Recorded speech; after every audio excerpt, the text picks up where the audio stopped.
Tem um exército de hackers que roubou 1,5 bilhão de dólares em 10 minutos. Não foi em um banco tradicional, foi uma corretora de cripto que tinha o sistema de segurança mais avançado do mundo. E a pior parte, eles não quebraram nada. Eles enganaram os donos para que eles mesmos entregassem o dinheiro. Isso aqui não é ficção. Aconteceu em fevereiro de 2025. E esse exército não é um grupo de hackers aleatórios. São oficiais militares da Coreia do Norte que trabalham para o governo. Eles já roubaram 6,75 bilhões de dólares no total. Se você tem cripto, trabalha com tecnologia ou quer entender como funciona o crime cibernético moderno, você precisa assistir esse vídeo até o final. Porque a forma como eles fazem isso vai mudar completamente a forma como você pensa sobre segurança. Para a gente entender o Grupo Lazarus, primeiro a gente precisa entender a Coreia do Norte. É um país isolado, sob pesadas sanções econômicas internacionais. Para o regime sobreviver e financiar seu programa militar, ele precisa de dinheiro, muito dinheiro. E como conseguir esse dinheiro quando as portas do sistema financeiro global estão fechadas para você? A resposta veio no início dos anos 2000, a criação de uma unidade de guerra cibernética. Essa unidade é conhecida como RGB, Reconnaissance General Bureau. Pense no RGB com uma mistura de CIA com NSA, mas com uma missão muito clara: gerar receita para o Estado. O Grupo Lazarus é o nome que o mundo da segurança cibernética deu à principal e mais agressiva subunidade de ataque da RGB. Eles não são um grupo de hackers ativistas na garagem de casa. São oficiais militares altamente treinados que operam em nome de um Estado-nação. E os números são assustadores. De acordo com o mais recente relatório da Chainalysis, uma das maiores empresas de análise de blockchain do mundo, o Grupo Lazarus já roubou um total estimado de 6,75 bilhões de dólares. Só em 2025, eles foram responsáveis pelo roubo de mais de 2 bilhões de dólares em criptomoedas. Isso dá uma média de quase 5,5 milhões de dólares por dia. É como se eles roubassem um banco de porte médio a cada 24 horas. Mas o que torna o Lazarus tão perigoso não é apenas a quantidade, mas a diversidade de operações. Eles são um canivete suíço do crime cibernético. Eles fazem de tudo, desde ataques destrutivos para calar inimigos,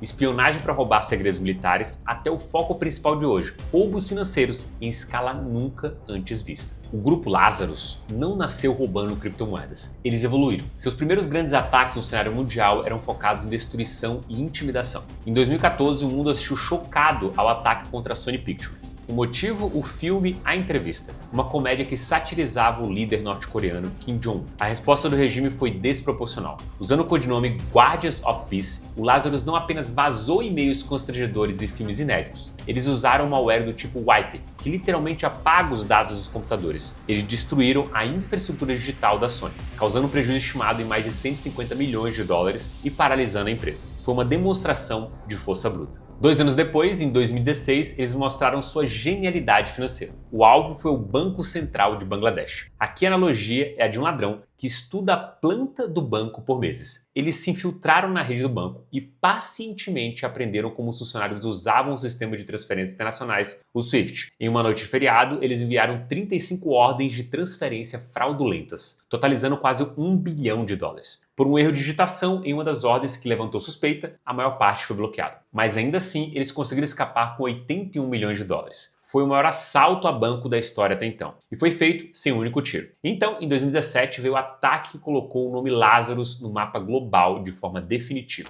O ransomware WannaCry. Pense no WannaCry como um vírus da gripe super potente. Ele usava uma vulnerabilidade chamada Eternal Blue, que ironicamente foi desenvolvida pela NSA, a Agência de Segurança Nacional dos Estados Unidos. Uma vez que o WannaCry infectava um computador, ele se espalhava automaticamente para todos os outros computadores vulneráveis na mesma rede, sem precisar que ninguém clicasse em nada. Ele paralisou mais de 300 mil computadores em 150 países, afetando hospitais do Reino Unido, empresas de logística como FedEx e montadoras de carro. O objetivo parecia ser o resgate em Bitcoin, mas o sistema de pagamento era tão mal feito que a maioria dos especialistas acreditava que o objetivo real era o caos. E o caos foi alcançado. O que a gente está vendo aqui é a evolução de um predador digital. De ataques de força bruta a assaltos financeiros cirúrgicos. E a história só fica mais complexa. Se você está achando este conteúdo valioso e quer entender como se proteger no mundo digital, aproveita este momento para curtir o vídeo e se inscrever no canal. Isso nos ajuda a continuar produzindo análises aprofundadas como essa. Agora, vamos voltar para a maior virada na estratégia do Lazarus, a corrida de ouro das criptomoedas. O ataque ao Banco de Bangladesh e o WannaCry ensinaram uma lição valiosa ao Lazarus. Roubar dinheiro tradicional é complicado. Envolve bancos, sistemas regulados e moedas que são difíceis de mover sem deixar rastros. Mas as criptomoedas eram um território novo e selvagem,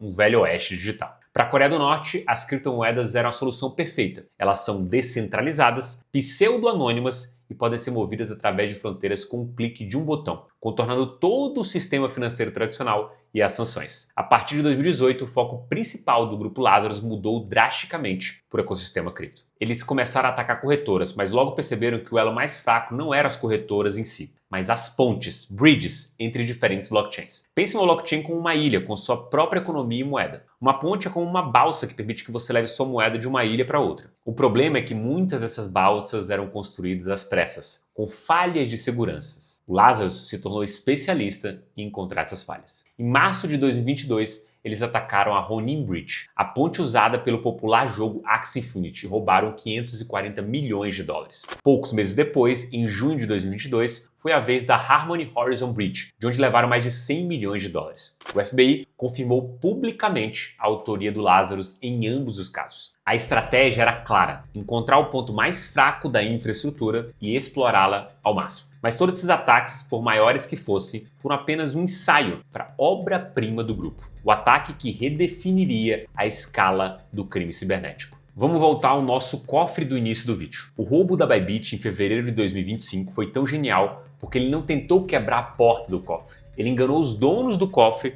para que eles mesmos abrissem as portas e entregassem o conteúdo. O sistema de segurança da Bybit era baseado em uma carteira multi-assinatura, ou multisig, da plataforma Safe, uma das mais respeitadas do mercado. Uma carteira multisig é com uma conta bancária conjunta que exige que, digamos, 3 de 5 pessoas aprovem uma transação para que ela aconteça. É um padrão de segurança altíssimo. O Lazarus sabia que atacar a criptografia da carteira diretamente seria quase impossível. Então, eles focaram no elo mais fraco, a interface humana. A investigação, detalhada em um relatório brilhante da NCC Group, mostrou que o ataque começou meses antes, com uma campanha de engenharia social. Eles se infiltraram na rede da própria empresa Safe, provavelmente comprometendo a máquina de um dos desenvolvedores. Uma vez dentro, eles fizeram uma alteração minúscula e quase indetectável no código-fonte da interface web da Safe Wallet. Era um cavalo de Troia perfeito. O código malicioso ficava adormecido, esperando por uma condição muito específica. Ele só era ativado quando detectava que a transação estava sendo iniciada a partir de um endereço de carteira pertencente à Bybit. Quando os executivos da Bybit foram fazer uma transferência de rotina da sua Cold Wallet, o cofre principal que está offline, para uma Hot Wallet, a carteira do dia a dia online, o código malicioso entrou em ação. No momento exato em que o executivo ia assinar a transação em seu dispositivo seguro, o código JavaScript no navegador fazia duas coisas simultaneamente. Por executivo na tela, ele mostrava os detalhes da transação correta. Enviar 1000 Ether da carteira A para a carteira B. Por baixo dos panos, os dados que eram enviados para o dispositivo de assinatura eram completamente diferentes. Eles diziam conceder a um novo endereço, controlado pelo hacker, o poder de se tornar um dos donos dessa carteira multisig. O executivo, vendo a transação correta na tela, aprovava. A assinatura digital era gerada, mas ela era válida para a transação maliciosa, não para aquela que ele pensava ter assinado. Esse processo se repetiu até que o número necessário de assinaturas foi coletado. Com as assinaturas em mãos, os hackers executaram a transação na blockchain. Adicionaram seu próprio endereço como um dos donos da carteira e, em seguida, simplesmente criaram uma nova transação para esvaziar completamente o cofre. 401 mil Ethers, valendo 1,5 bilhão de dólares na época, foram drenados em questão de minutos. Foi um ataque que explorou a confiança humana e a complexidade da interação entre interface web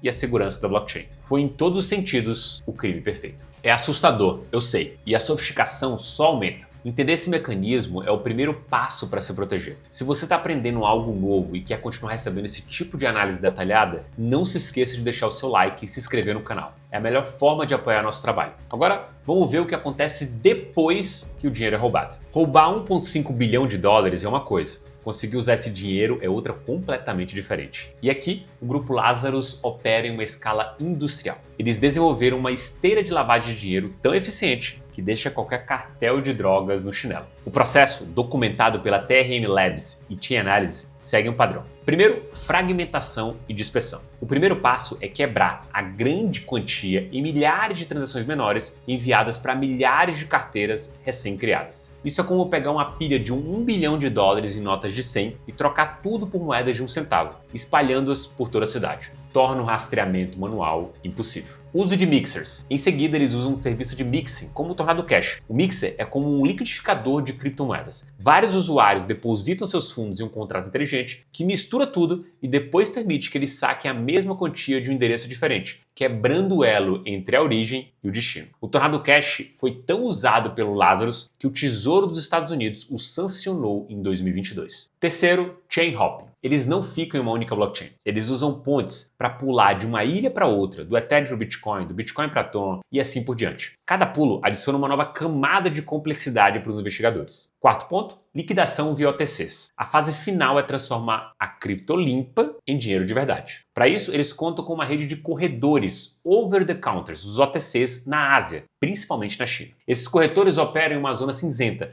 trocando grandes volumes de cripto por moeda fiduciária, como o yuan chinês, longe dos olhos das corretoras reguladas. O dinheiro, então, entra no sistema bancário tradicional, ou é usado para comprar bens que são enviados para a Coreia do Norte. É uma operação logística e financeira massiva, que mostra que o Grupo Lazarus não é apenas um grupo de hackers, mas uma organização criminosa completa com uma divisão de lavagem de dinheiro altamente especializada. Beleza, eu sei que a história é fascinante e aterrorizante, mas a pergunta que fica é como nós, usuários comuns, ou até mesmo empresas, podemos nos proteger de um adversário tão poderoso. A verdade é que a segurança absoluta não existe, mas podemos tornar a vida deles muito mais difícil. As investigações sobre os ataques do Lazarus revelam um padrão. Eles quase sempre começam explorando o fator humano. Então, a paranoia é sua amiga. A principal porta de entrada do Lazarus é a engenharia social. A Operation Dream Job é um exemplo perfeito. Eles criam perfis falsos e convincentes no LinkedIn, oferecendo emprego dos sonhos em uma grande empresa de tecnologia. Eles conduzem entrevistas, enviam testes de codificação que na verdade são malwares. A lição aqui é desconfiança radical. Verifique a identidade das pessoas por múltiplos canais. Se uma oferta de emprego parece boa demais para ser verdade, ela provavelmente é. Próximo ponto, segurança em camadas. Nenhuma medida de segurança é infalível sozinho. A proteção vem da sobreposição de várias camadas. Use senhas fortes e únicas para cada serviço. Ative a autenticação em 2 fatores em absolutamente tudo, preferencialmente usando um aplicativo autenticador, não SMS. Mantenha seus softwares e sistemas operacionais sempre atualizados